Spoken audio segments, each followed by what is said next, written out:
इंसानियत की बात भी कीजिए, इस्लाम की वो पिक्चर न पेश कीजिए आप लोग की जो लगे कि इस्लाम जो है वो बारबरिक उस पर चलता है। ऐसा कहीं कुछ नहीं है। उसके लिए इंतजार बिल्कुल आपने सही कहा। और हाजी खान साहब यहाँ पर स्टूडियो में आपकी बातों को तायरा जी बहुत ध्यान से सुन रहे थे। जी मैं आता हूँ आपके पास, दोबारा आऊंगा। हमारे साथ शाइस्ता अंबर भी इस वक्त जुड़ चुकी हैं और शाइस्ता अंबर की पहचान मैं आपको बता दूं, मुस्लिम महिलाओं की बहुत बुलंद आवाज है। ऑल इंडिया मुस्लिम महिला पर्सनल लॉ बोर्ड की अध्यक्ष भी हैं। शाइस्ता जी यहाँ पर आपने सुना, क्योंकि ये कहा जा रहा है कि भाई 3 महीने से ज्यादा की जिम्मेदारी नहीं और मेहर के रकम के बराबर से ज्यादा हर्जाना नहीं, अलाउंस नहीं, एलिमनी नहीं। यानी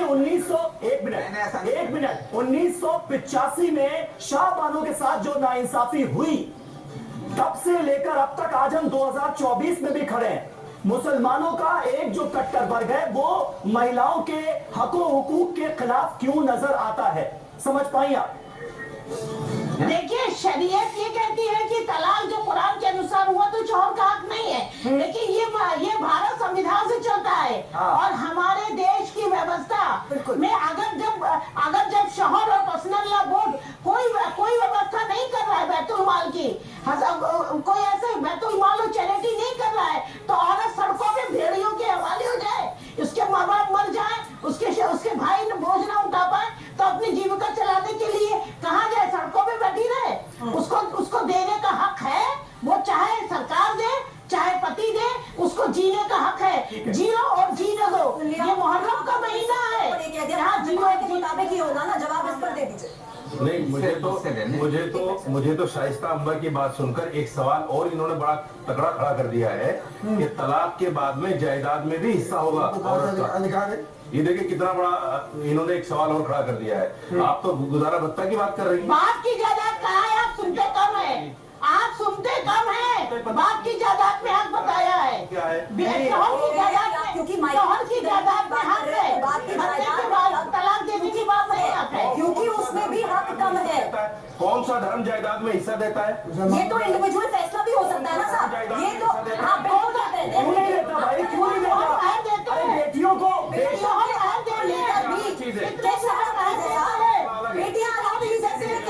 मिनट रशीदी साहब आप कंफ्यूज हो रहे हैं। एक मिनट आपने मायके के पक्ष की बात की तो उन्होंने माँ बाप के अधिकार बेटियों के लिए क्या होते हैं उसका जिक्र किया है भाई। एक मिनट में हिस्सा देना अलग चीज है, लेकिन जिस औरत को हम तलाक दे रहे हैं, दे दी गई, उसको जायदाद में हिस्सा देना बिल्कुल अलग चीज है। आप उसको बेटियों से क्यों जोड़ रहे हैं? वो तो हर हालात का जिक्र कर रही है शायद। एक जायदाद में हिस्सा दो। ठीक है हाजी खान साहब, ये दलील क्या आपको भी वाजिब नजर आती है कि साफ तौर पर यह कहा जा रहा है कि भाई ठीक है तलाक के बाद हस्बैंड की जिम्मेदारी नहीं होनी चाहिए 3 महीने के बाद, क्योंकि जो लड़की तलाकशुदा है उसके अपने माँ बाप तो है ही, भाई बहन तो है ही, वो संभाल लेंगे।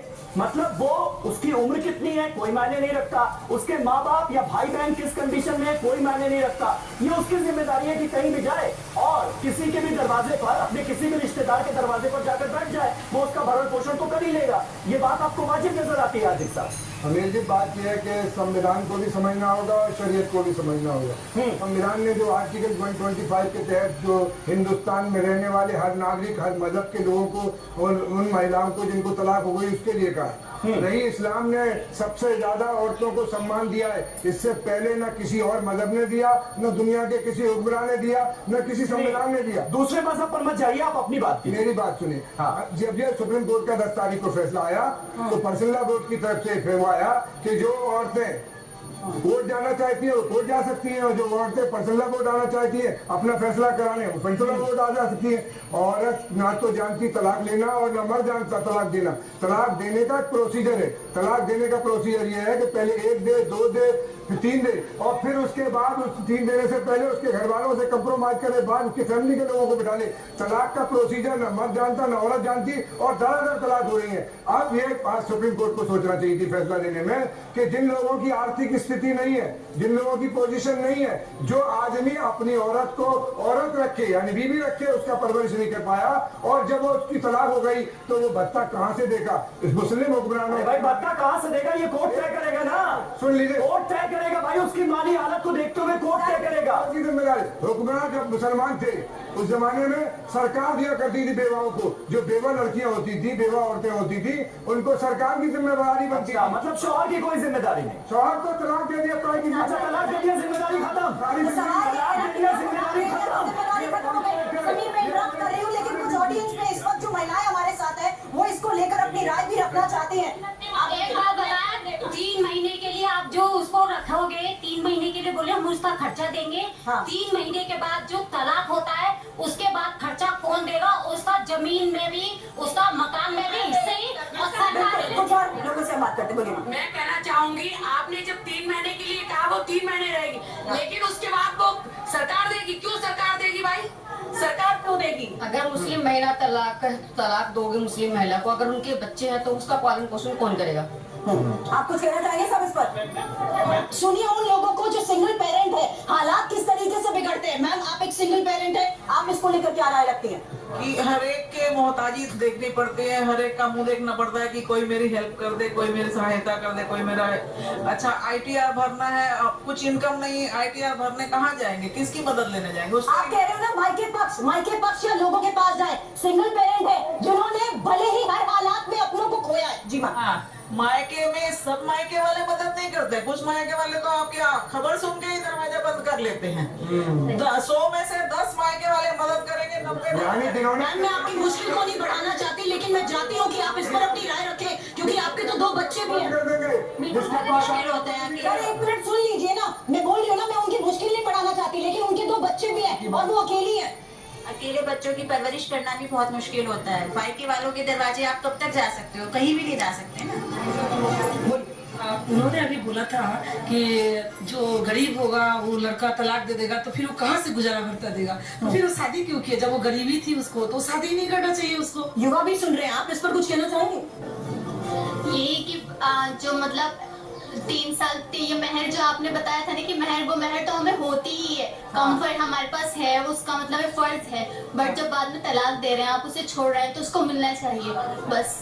समीर, ठीक है हाजी खान साहब, मुझे लगता है एक एक करके बोलिए ना। अरे भाई हाजी खान साहब, समझ में नहीं आ रही। क्या नहीं समझ में आ रही? हाँ, ये मसला है मुस्लिम महिलाओं का। हाँ, फैसला आया मुस्लिम महिलाओं पे, सवाल आप पूछ रहे हैं हिंदू महिलाओं से। अच्छा, मैं बताऊं क्यों? एक मिनट, मैं बताऊं क्यों?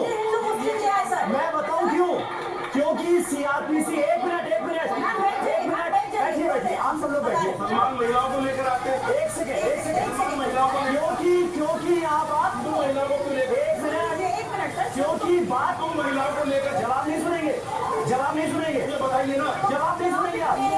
अरे वही जवाब दे रहा हूँ आपको। जवाब दे रहे हैं सर, सुनिए तो सही। जवाब सुनिए रशीदी साहब, क्योंकि बात यहाँ पर महिलाओं के हक की है। बात यहाँ पर महिलाओं के हक की है। तभी आपको रशीदी साहब, बात महिलाओं के हक की हो रही है।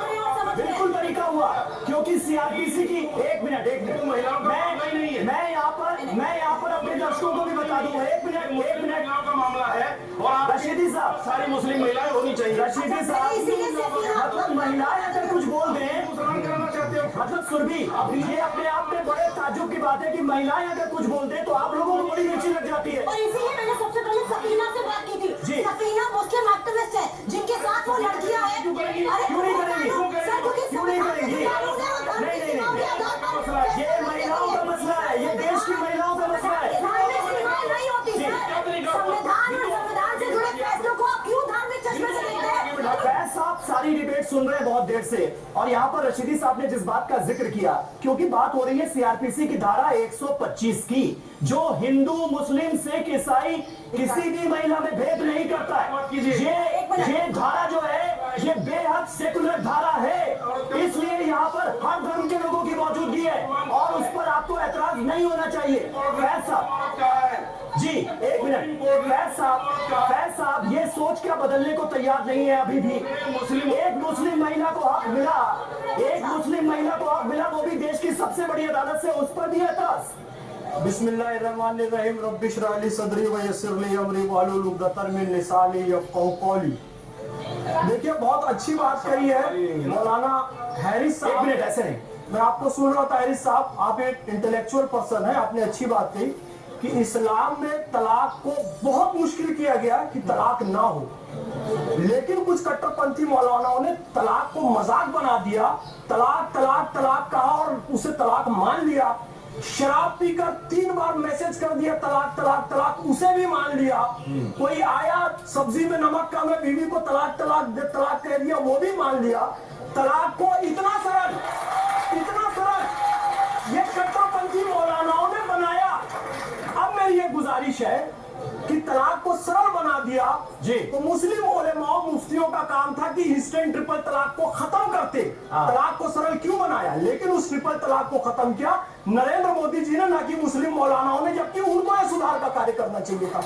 दूसरी बात ये लबों पे उसके कभी बद्दुआ नहीं होती, बस एक माँ है जो मुझसे खफा नहीं होती। इस्लाम माँ बहन बेटी को पूरा अधिकार देता है। आज मुस्लिम उलेमा और मुफ्तियों को आगे आना चाहिए था कि हमारी माँ बहनों को तलाकशुदा जो बेटियां हैं उनको अधिकार दो, लेकिन अफसोस की बात है कि मुस्लिम मौलाना और मुफ्ती खड़े होकर उनके अधिकारों का विरोध कर रहे हैं और सुप्रीम कोर्ट मुस्लिम महिलाओं के पक्ष में खड़ा हुआ है। तो यह भी सोचने की बात